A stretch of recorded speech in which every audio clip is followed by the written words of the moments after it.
Buenas tardes, estimados colaboradores. Quien nos saluda es Valeria Díaz Campos, prevencionista de riesgos de la empresa de Ecoclean Express. El día de hoy doy inicio a la capacitación número 4 que trata sobre la preparación y respuesta ante emergencias. Para ello tenemos la ley número 28551 que trata sobre la obligación de elaborar y presentar planes de contingencia. El objetivo de esta ley es la obligación y procedimiento de la elaboración de planes de contingencia para dar conformidad a los objetivos, principios y estrategias del Plan Nacional de Prevención y Atención de Desastres. El objetivo de esta capacitación es analizar las definiciones más importantes relacionadas al plan de contingencia, analizar los riesgos a los cuales puedes estar expuesto y poder identificar las señalizaciones de lugares más seguros y rutas de evacuación. Para ello, veamos la definición de emergencia. Emergencia trata de una situación fuera de control que se presenta por el impacto de un desastre y requiere atención inmediata. Esto también puede definirse como un evento o suceso grave que surge debido a factores naturales o como consecuencia de riesgos y procesos peligrosos en el trabajo. Hablemos sobre el plan de contingencia. El plan de contingencia es un documento guía de las medidas que se deberán tomar ante ciertas situaciones o condiciones. Estos son fuentes de ayuda externas o internas con procedimientos generales que debemos seguir para tomar decisiones, las comunicaciones e informes exigidos según ley. A continuación les voy a pasar un video sobre lo que significa el plan de contingencia y lo que abarca. ¿Qué es un plan de contingencia? Un plan de contingencia es un conjunto de procedimientos alternativos a la operatividad normal de cada institución. Su finalidad es la de permitir el funcionamiento de esta, aun cuando alguna de sus funciones deje de hacerlo por culpa de algún incidente tanto interno como ajeno a la organización. Todas las instituciones deberían contar con un plan de contingencia actualizado, valiosa herramienta en general basada en un análisis de riesgo. Permitirá ejecutar un conjunto de normas, procedimientos y acciones básicas de respuesta que se debería tomar para afrontar de manera oportuna, adecuada y efectiva ante la eventualidad de incidentes, accidentes y estados de emergencias que pudieran ocurrir tanto en las instalaciones como fuera de ellas. Los riesgos los pueden eliminar, transferir, mitigar o aceptar. Ello dependerá de varios factores tales como la probabilidad de ocurrencia o impacto de riesgo. Los objetivos del plan de contingencia. Los objetivos del plan de contingencia sobre el de planificar y describir la capacidad para respuestas rápidas requerida para el control de emergencias. Paralelo al plan debe identificar los objetivos de riesgos que potencialmente podrían ocurrir e incorporar una estrategia de respuesta para cada una con algunos objetivos específicos. Establecer un procedimiento formal y por escrito que indique las acciones a seguir frente a determinados riesgos. Segundo, optimizar el uso de recursos humanos y materiales. Tercero, un control adecuado para cumplir con las normas y procedimientos establecidos. Los planes de contingencia son necesarios en todo sistema y no podría dejarse de lado en el tema de seguridad. ¿Cuáles son las etapas de un plan de contingencia? Haciendo una síntesis para su elaboración, la podríamos dividir en 5 etapas. Evaluación, planificación, pruebas de viabilidad, ejecución, recuperación. Las 3 primeras etapas hacen referencia al componente preventivo y las últimas a la ejecución del plan una vez ocurrido el siniestro.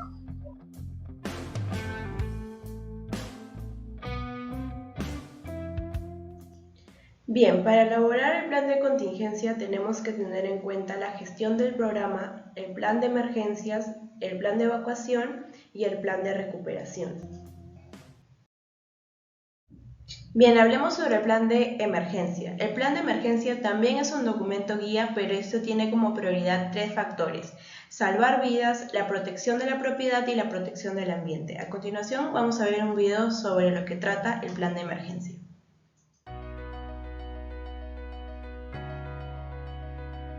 Preparación y respuesta ante emergencias.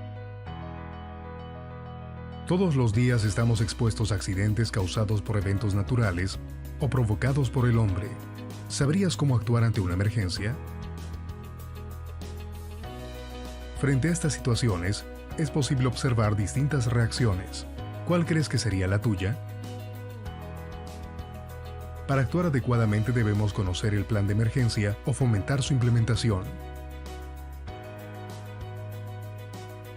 A lo largo de este curso, serás guiado por un jefe de brigada experto en atender diversos tipos de emergencia. Conocerás los roles fundamentales de un jefe de brigada, de los brigadistas y de los colaboradores. El objetivo de este curso es proveer lineamientos para responder de forma inmediata, oportuna y efectiva a las situaciones de emergencia que puedan presentarse. Nos vemos.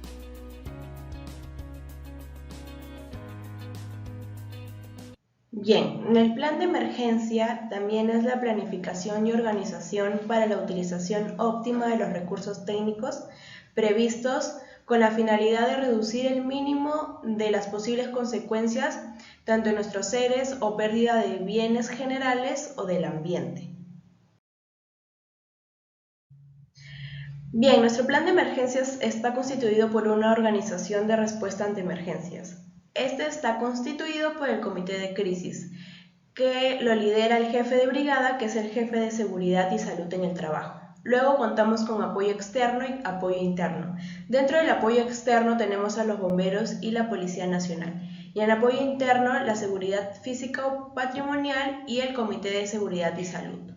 También están nuestras brigadas de primeros auxilios, la brigada de lucha contra incendios, la brigada de evacuación y rescate y nuestra brigada especial. También tenemos un liderazgo estratégico que es el comité de emergencia, el liderazgo táctico que es el coordinador de brigadas y el liderazgo de tarea, como ya antes lo mencioné, que son las responsabilidades de cada brigada. Continuando con el plan de evacuación. El plan de evacuación es una acción de desocupar ordenadamente un lugar para su protección cuando existen riesgos que hagan peligrar sus vidas. La evacuación debe ser rápida y oportuna, que es una forma de evitar pérdida de vidas, por lo que se requiere una actividad organizada. Los medios de evacuación son componentes de una edificación destinados a canalizar el flujo de ocupantes de manera segura hacia una vía pública o áreas protegidas. Para ello es que en cada centro o en cada unidad nosotros podemos identificar la señalización. Dentro de las señalizaciones de medios de evacuación tenemos la señalización de salida. Esta señalización nos indica dónde queda, cuál es la ubicación de las puertas más cercanas para poder evacuar el área. También tenemos la señalización de zona segura. Esta señalización nos indica en qué zona nosotros nos podemos ubicar en caso de algún sismo o algún terremoto. Y tenemos la señalización de punto de reunión. Esta señalización nos indica en qué lugar podemos reunir con los demás integrantes de la unidad para estar en un espacio seguro. Además, tenemos señalizaciones que nos indican que debemos bajar por las escaleras en caso haya algún evento o algún desastre y que no debemos utilizar los ascensores. También contamos con estrategias de evacuación. Dentro de ellas tenemos la evacuación simultánea, que consiste en que todos los ocupantes desalojan la instalación al mismo tiempo. Luego tenemos la evacuación secuencial por fases, que se da en caso de incendios, que consiste en desalojar solo a los que están en cercanías del incendio. Como estrategias de evacuación también tenemos procesos para antes, durante y después de algún desastre. Antes de un desastre tenemos la detección, que es ubicar las zonas seguras y las rutas de salida más cercanas a donde nos encontramos. La alarma también, que significa en cada alarma en caso de un terremoto, incendio o sismo. Tenemos la preparación y la salida. Ya para finalizar, tenemos como conclusiones determinar un adecuado análisis de riesgos. Es necesario detectar qué riesgos se encuentran dentro de nuestra unidad de trabajo, establecer una organización en caso de emergencia, desarrollar un eficiente plan de evacuación en caso de que ocurra algún desastre, Programen capacitaciones y simulacros para una mejor respuesta en caso de que ocurra algún desastre muy pronto, actualizar periódicamente los documentos del sistema y considerar la aplicación de un plan de continuidad. Eso sería todo. Muchas gracias por su atención.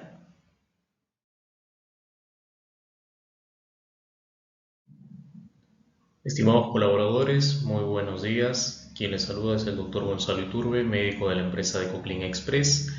Continuando con las capacitaciones, esta es la número 5 del periodo 2023 con el tema Primeros auxilios en el ámbito laboral. Recuerde las recomendaciones básicas, el uso de los EPP si en caso estamos en la unidad o acompañado de nuestros compañeros, silenciar los audios, dudas o consultas al final de la exposición y respete la opinión de los demás. Recordar que nuestras capacitaciones mantienen una estructura de marco legal, entre ellas las normas legales bajo la ley peruana, y esta es la principal, la 29783, que es nuestra ley madre, ¿no? La ley de seguridad y salud en el trabajo, tanto sus reglamentos como sus modificatorios. Asimismo también la ley 30200, que es el reglamento que aprueba los primeros auxilios oportunos a los usuarios dentro de los centros comerciales o similares. Y asimismo también su contraparte, que es la norma técnica peruana, la G050, que se utiliza directamente o específicamente en construcción. El objetivo general de esta capacitación es contribuir a brindar seguridad a nuestros colaboradores, usuarios y visitantes de los distintos establecimientos donde Ecoclin Express presta servicios de limpieza de forma pública, privada o mixtos a nivel nacional, a fin de impedir que las lesiones del accidentado se agraven o permita facilitar el proceso de intervención del paciente. Es fundamental saber que los primeros auxilios no reemplazan la atención médica profesional, pero sí son de suma importancia para mantener al accidentado de forma estable. Tenemos objetivos específicos y estos son establecer las disposiciones y procedimientos para la atención y manejo de los primeros auxilios básicos, estandarizar las condiciones de seguridad al personal de limpieza, usuarios y visitantes expuestos a los riesgos asociados en la jornada laboral, brindar alternativas para minimizar los riesgos debido a la presencia de un evento no deseado y así minimizar también el impacto negativo que ocasiona a la salud de las personas. Como preámbulo vamos a ver algunas definiciones. Por ejemplo, ¿qué es alerta? Una situación de vigilancia o atención. Incidente, suceso que ocurre en el transcurso o relación con el trabajo y en que la persona afectada no sufre lesiones corporales o en que éstas solo requieran cuidado de primeros auxilios. Brigada de emergencia, conjunto de colaboradores organizados, entrenados y capacitados en las labores de prevención, control y actuación ante emergencias. ¿Qué es una emergencia? Situación o circunstancia imprevista que altera un normal proceso del funcionamiento y puede resultar en un peligro para la vida humana, animal y o daño a la propiedad. Emergencia médica, grado superior a una urgencia, situación en la cual existe un peligro inminente, real y potencial para la vida del paciente o riesgo de secuelas graves permanentes si no recibe la atención inmediata. Una urgencia es situación de salud que se presenta repentinamente sin riesgo de vida y que puede requerir atención médica dentro de un periodo de tiempo razonable, entre 2 y 3 horas. Vayamos directamente a la definición de primeros auxilios. Es el conjunto de técnicas y maniobras realizadas para la atención inmediata que se presta a una persona enferma o lesionada y a la espera de que llegue un personal o una atención más calificada que asuma el control. En ella se reconoce y se mantienen los signos vitales, evitando riesgos y complicaciones añadidas a la víctima. En este punto, tenemos que aplicar el famoso PAS, ¿no? ¿Qué es PAS? P son siglas que quiere decir P de proteger, como pueden apreciar en la imagen, el PAS, ¿no? Del ABC de los primeros auxilios. El P es proteger. Mira bien el escenario, debe estar seguro de que la víctima no corra peligro. A, avisar, pedir ayuda, llamar a la ambulancia, bomberos, a nuestro supervisor. Y la S de socorrer, ¿no? Ayudar a la víctima directamente para que las lesiones no se agraven. Ahora vamos a ver algunos ejemplos de casos comunes entre urgencias y emergencias. Vamos a iniciar con la asfixia y o atragantamiento, ¿no? El signo universal de la asfixia, manos directamente en la garganta, ¿no? La obstrucción de vía aérea por cuerpo extraño o llamado también OASE. Es cuando un objeto se aloja en la vía aérea y puede causar una obstrucción, ya sea total o parcial. ¿Qué realizar para que pueda solucionar este tipo de casos? ¿O cómo actuar directamente ante este tipo de casos? Se realiza principalmente la maniobra de Heimlich, ¿no? La maniobra de Heimlich es colocarse detrás de la víctima, en este caso, y aplicar compresiones en la región abdominal. Con ello se va a intentar liberar el objeto del cuerpo extraño de la vía aérea y así tratando de permeabilizar o dejar libre la tráquea para poder respirar. Es importante diferenciar un paro cardiorrespiratorio, un accidente cerebrovascular, un coma o una intoxicación debido a que el manejo es totalmente distinto. Bueno, como pueden apreciar, mantenemos la maniobra de Heimlich, en este caso para el adulto propiamente. Consta de 2 pasos principales. Número 1, ya el colocarse detrás de la víctima y abrazarlo, cubrir el puño con una de las manos y la otra presionando hacia adentro y hacia arriba, con suficiente fuerza como para hacer que se levante del suelo los pies de la víctima. La maniobra de auto-Heimlich o autoayuda. El auto-Heimlich es colocarse, de igual manera, colocar el puño sobre el ombligo mientras que se sostiene el puño con la otra mano. Inclinarse sobre la silla o encimera y llevar el puño a sí mismo con fuerza, presionando hacia arriba y hacia adentro, en la zona de la boca del estómago o llamado también mesogastrio. Y la maniobra de Heimlich en lactantes, ¿no? Como pueden apreciar en la imagen, el lactante está boca abajo, de manera inclinada, 45 grados a lo mucho, y no aplicar tanta presión sobre el lactante, ¿no? En este caso, para que no genere algún tipo de lesión. En este punto vamos a ver un video informativo en relación a cómo realmente se realiza la maniobra de Heimlich, la técnica que se debe utilizar y en qué circunstancias se debería realizar esta maniobra. Hola amigos, soy Fernando Roca, médico voluntario de Cruz Roja Peruana, filial Arequipa. Estoy aquí trayéndoles un tema muy importante. Hoy hablaremos sobre el atragantamiento. ¿Qué hacer y cómo reconocer cuando una persona se está atragantando? El atragantamiento es la obstrucción de la vía aérea de una persona, es decir, es cuando la persona ya no puede tomar aire y el aire ya no llega hacia los pulmones. Esto puede generar que la persona se torne inconsciente en algún momento o incluso pueda llegar hasta un paro cardiorrespiratorio. La obstrucción puede ser una obstrucción parcial o una obstrucción completa. Cuando estamos frente a una obstrucción parcial, nosotros vamos a poder reconocerla ya que la persona aún va a poder emitir palabras. La persona aún puede tener ingreso de aire hacia sus pulmones, va a poder toser y va a poder emitir algún tipo de sonidos.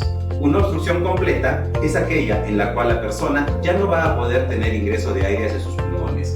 Esto va a generar que pueda tornarse en un color morado y probablemente se torne inconsciente. Estamos en un día a día y Ana está en la universidad. Estuvo comiendo un sándwich y de pronto yo me doy cuenta que aparentemente se está atragantando. Yo debo de acercarme a ella por el cono de visión, presentarme y decirle que sé primeros auxilios y que la voy a ayudar. Ana, soy Fernando. ¿Te estás atragantando? Sí, ayuda, por favor. Por más absurda que parezca esta pregunta, lo que yo estoy determinando es que ella está con una obstrucción de vía aérea parcial. y por eso puede emitir aún palabras. Yo debo de alentar a que siga tosiendo. Tose con fuerza, Ana. Tose, sigue tosiendo. Inclínate un poco hacia adelante y sigue tosiendo. Si la tos no logra sacar el cuerpo extraño, podría pasar a una obstrucción total. Y yo me voy a colocar detrás de Ana. Por favor, separa un poco las piernas. Voy a colocar una de mis piernas en medio de detrás de ella. Voy a tener mi otra pierna como estabilidad. Voy a abrazar el cuerpo de Ana con uno de mis brazos. Voy a colocar mi puño en el punto medio entre el ombligo y la parte inferior del esternón, y con la otra mano voy a sujetar y voy a hacer compresiones de adelante hacia atrás y de abajo hacia arriba de manera fuerte para poder desobstruir la vía aérea y hacer que el cuerpo extraño salga. De esa manera estoy ejecutando la maniobra de Heimlich para poder ayudar a una persona antes de que se torne inconsciente. En caso de que la persona se torne inconsciente, yo la puedo sujetar firmemente porque la estoy abrazando y mis piernas están puestas de manera adecuada.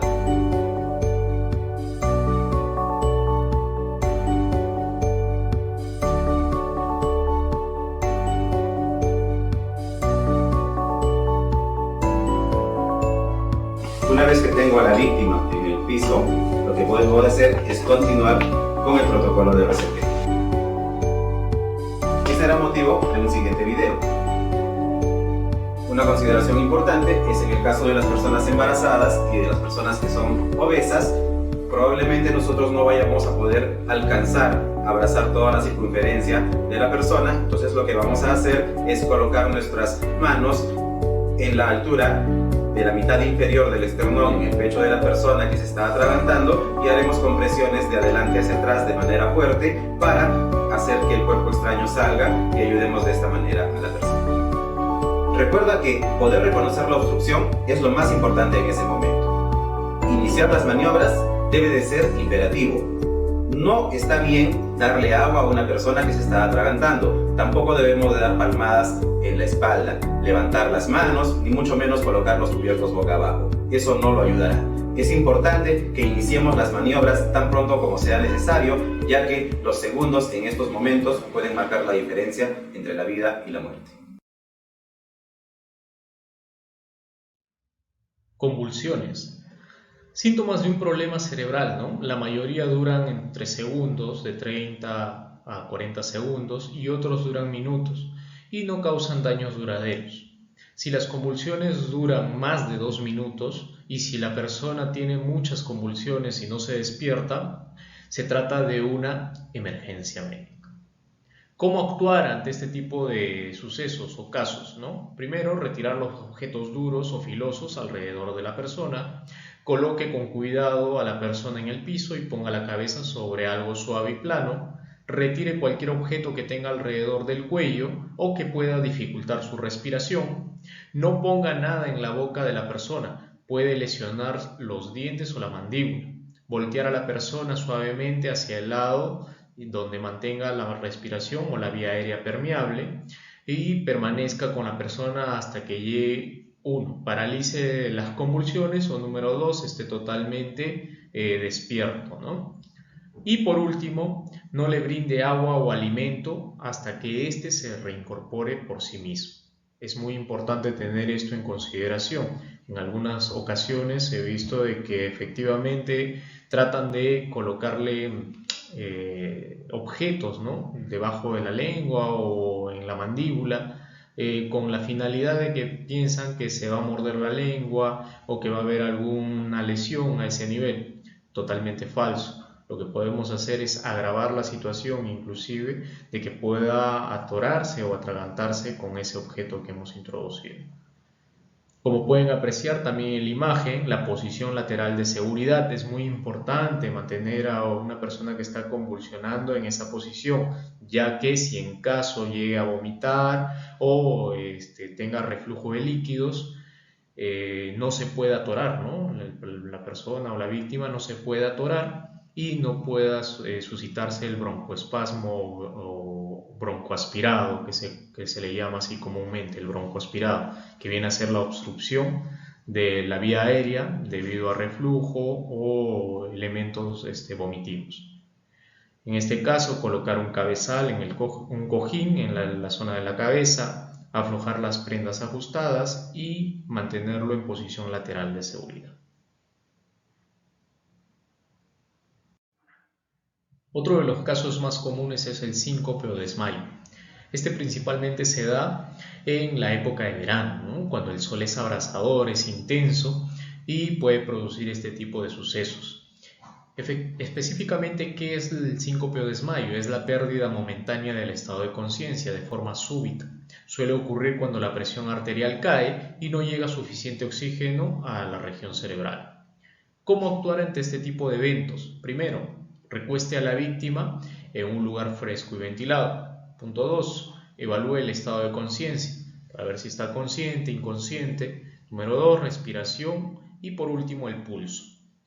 Punto 3. Manténgalo acostado alrededor de 15 minutos. Y por último, eleve sus piernas en un ángulo de 45 grados sobre el piso. ¿Para qué? Para que esto ayude a que la sangre pueda bajar o retornar directamente al cerebro con mayor facilidad.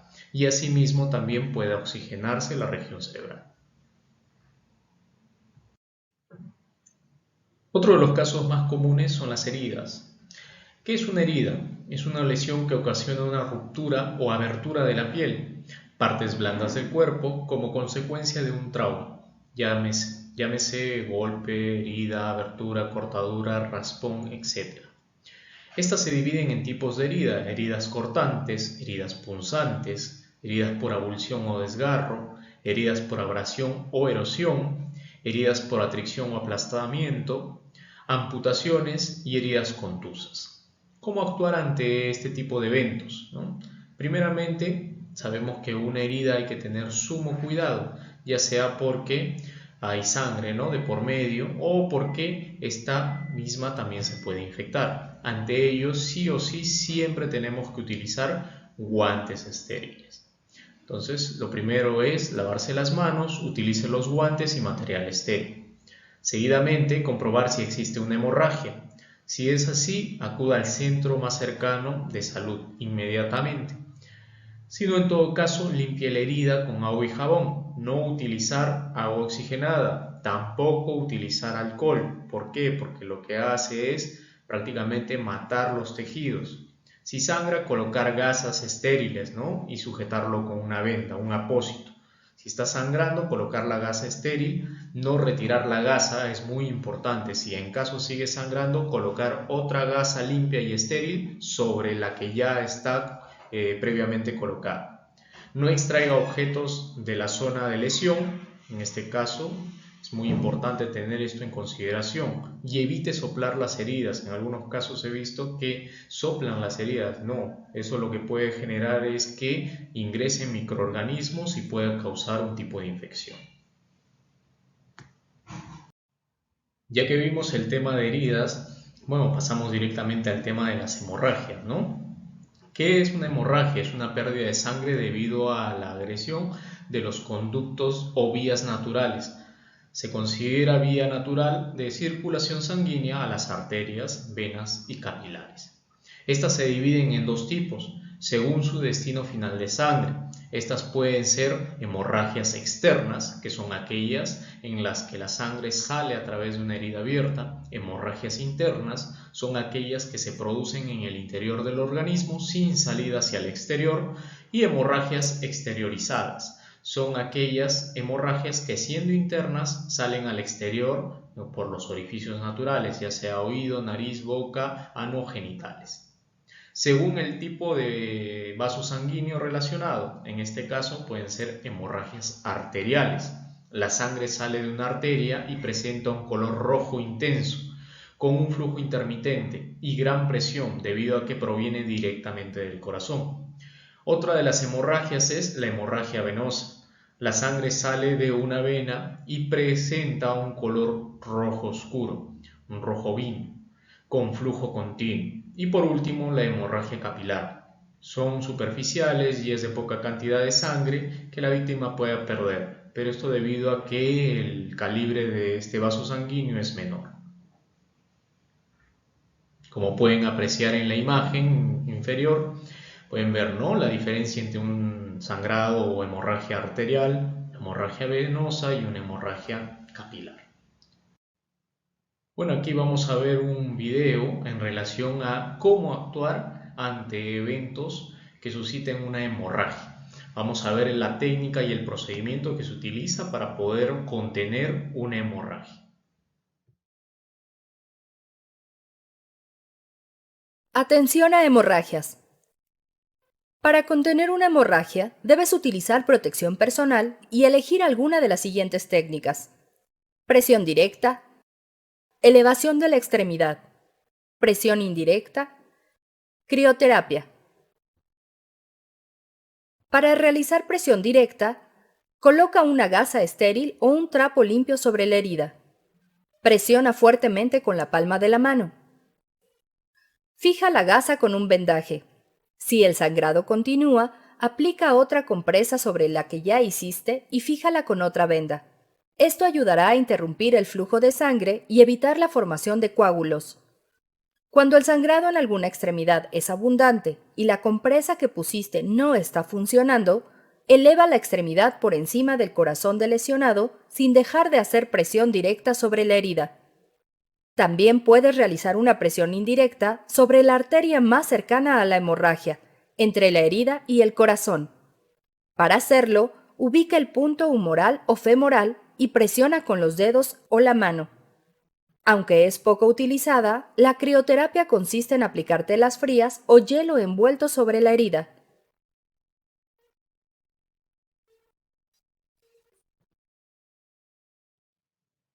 Epistaxis o sangrado nasal.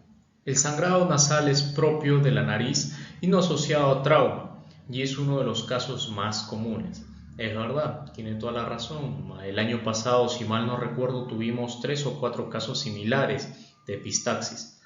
En este caso, ¿cómo actuar ante este tipo de eventos?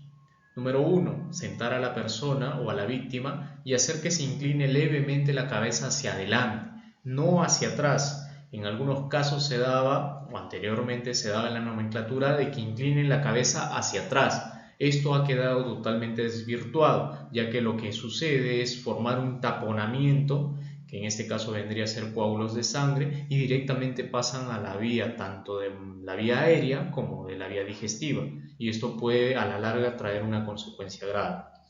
Lo ideal es colocar a la víctima de manera sentada y con la cabeza inclinada hacia adelante, como pueden apreciar en la imagen.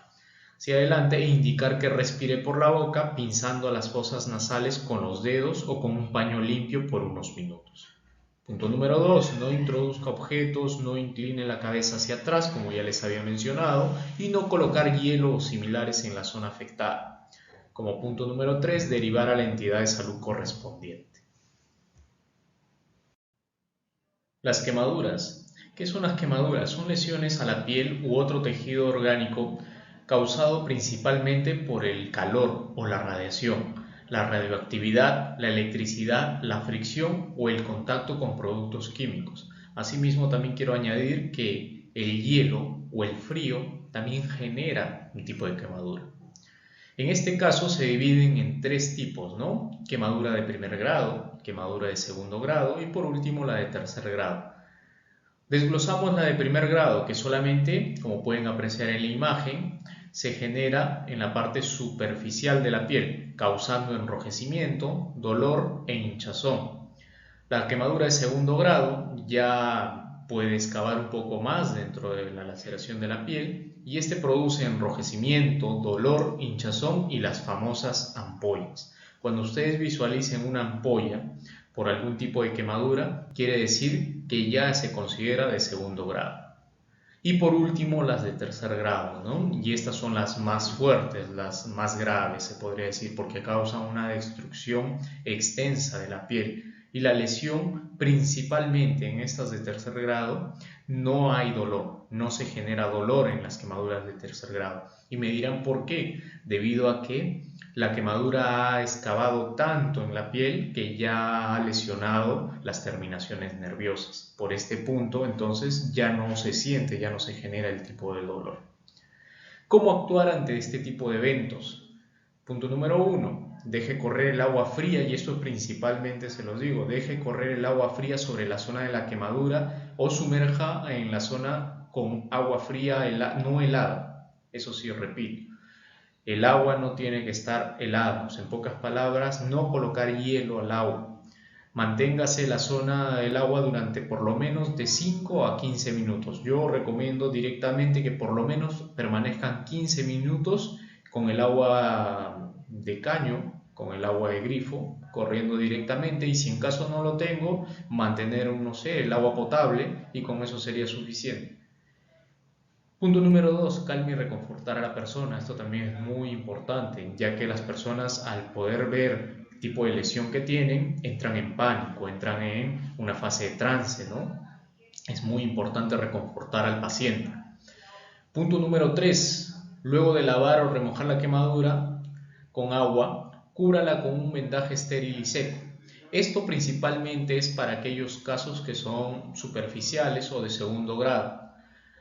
Recomiendo que una vez que esté bien fría esa quemadura, recién ahí puedan colocar el vendaje limpio o estéril, porque si es que colocan algún aditivo, como por ejemplo los vendajes o algún paño o algún polo, todavía teniendo la quemadura activa, esta todavía se puede pegar a ese tejido, se pega, y al momento de acudir a la entidad de salud, como ya está frío, ya está seco, lo que hace es que se ha pegado directamente a la región de la piel, a la quemadura, y al momento de desprender puede ser contraproducente, porque inclusive puede desprender con todo y la piel.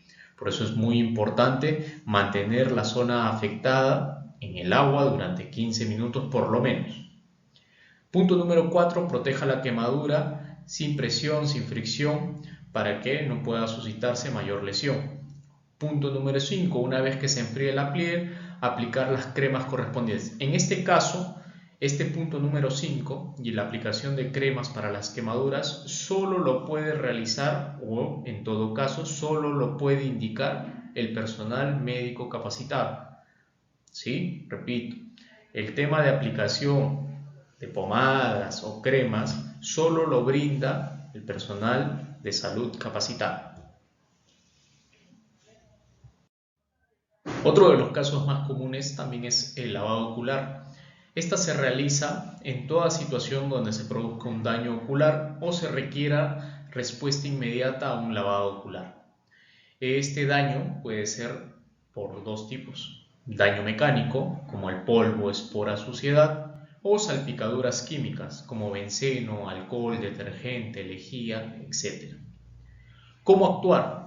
Primeramente, separar los párpados y aplicar agua corriente, no helada, repito, no agua fría, no agua con hielo, agua corriente, y sumergir la zona durante por lo menos 10 a 15 minutos. Punto número 2, igual manera, reconforte y calme al paciente.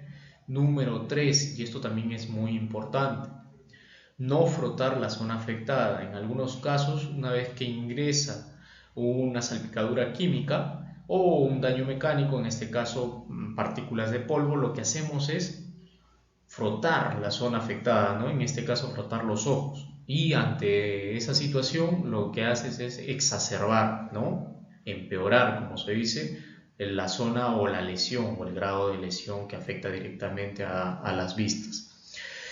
Punto número 4, proteja la región ocular de presiones o fricciones y colocar un apósito limpio. Y por último, trasladar a la víctima a un centro de salud más cercano. Como pueden apreciar en las imágenes, evidentemente son los 4 pasos que se realizan para poder mantener al colaborador sin un daño o una lesión posterior. Es muy importante realizar este proceso cuando ocurre principalmente en nuestro rubro el daño mecánico, como son las esporas, la suciedad que nos llega directamente a la región ocular, y asimismo las salpicaduras. Hemos tenido casos evidentemente donde ha ocurrido salpicadura por producto químico. Y lastimosamente, en este caso, lo primero que hacen es tratar de frotarse los ojos, ¿no? Causando un daño mucho mayor en esa zona afectada. Lo que debemos hacer es trasladar automáticamente a la entidad de salud, y si es que tenemos la posibilidad de poder realizar el lavado ocular en la unidad, excelente.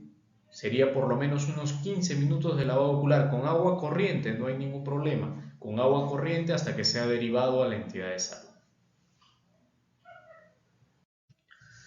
Los traumatismos. Se define como daño físico que resulta de una exposición del cuerpo humano a niveles de energía homocinética, térmica, química, eléctrica, radiante, agentes físicos causales en una magnitud tal que excede el umbral de la tolerancia mecánica fisiológica y o deteriora el normal funcionamiento del órgano expuesto.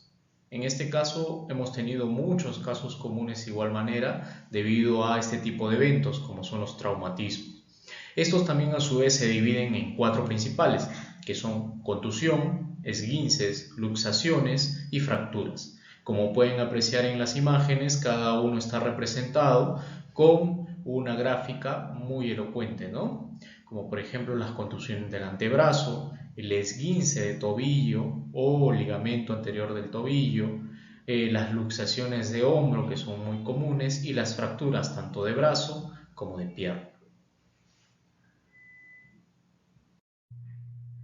Vamos a visualizar este video que nos va a ayudar a saber cómo actuar ante este tipo de eventos como son los traumatismos. Asimismo, también es muy importante tener en consideración que esto sí o sí lo tienen que realizar para evitar que se agrave las lesiones. ¿Qué hacer en caso de luxación, esguince o fractura? Los accidentes pueden ocurrir en cualquier situación. Y si bien muchas veces no suelen tener mayores consecuencias, en ocasiones pueden causar lesiones graves en un músculo, hueso o articulación. Revisa algunas recomendaciones sobre qué hacer frente a un accidente. Luxación. Lesión de una articulación en la que los extremos de 2 o más huesos se salen de sus posiciones normales. Esguince. Lesión que afecta tendones y ligamentos de una articulación. Fractura. Pérdida de la continuidad de un hueso. Puede ser expuesta cuando sale el hueso y deja una herida en la piel. Produce deformación y mucho dolor. Recomendaciones. Si sospechas de una lesión grave en un músculo, hueso o articulación, inmoviliza la parte lesionada. Puede haber una herida, cambio de coloración en la piel, sangramiento o deformidad. Para inmovilizar, usa tablas, periódicos enrollados o cartón como férulas. Estas deben ser rígidas. El largo de las férulas debe sobrepasar la articulación por encima y debajo de la lesión. Cubre con gasa estéril en caso de existir heridas. No manipules, ya que puede haber una fractura expuesta. Amarra con tiras de tela, corbatas, pañuelos, cinturones o vendas. Usa tela o venda suave para poner entre el miembro fracturado y la férula.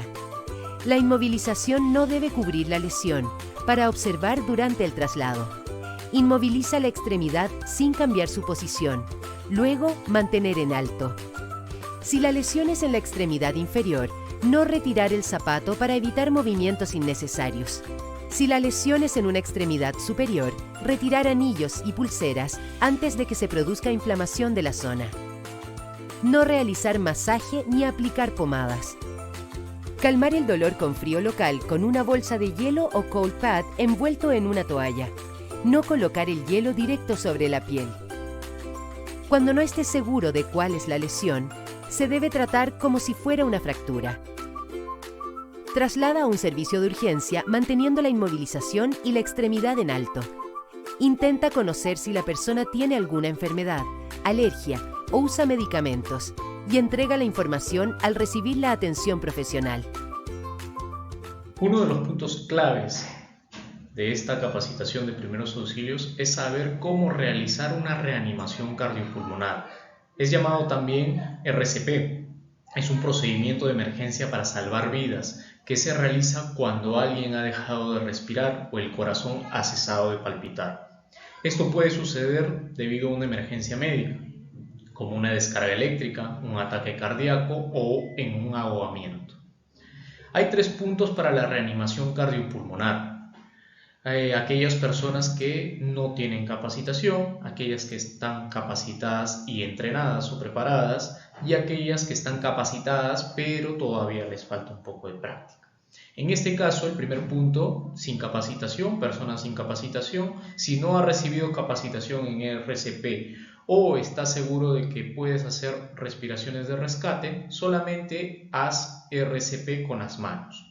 Esto significa hacer compresiones ininterrumpidas en el pecho, entre 100 y 120 por minuto, hasta que lleguen los paramédicos. Se describe con más detalle a continuación. No es necesario que intentes hacer respiraciones de rescate.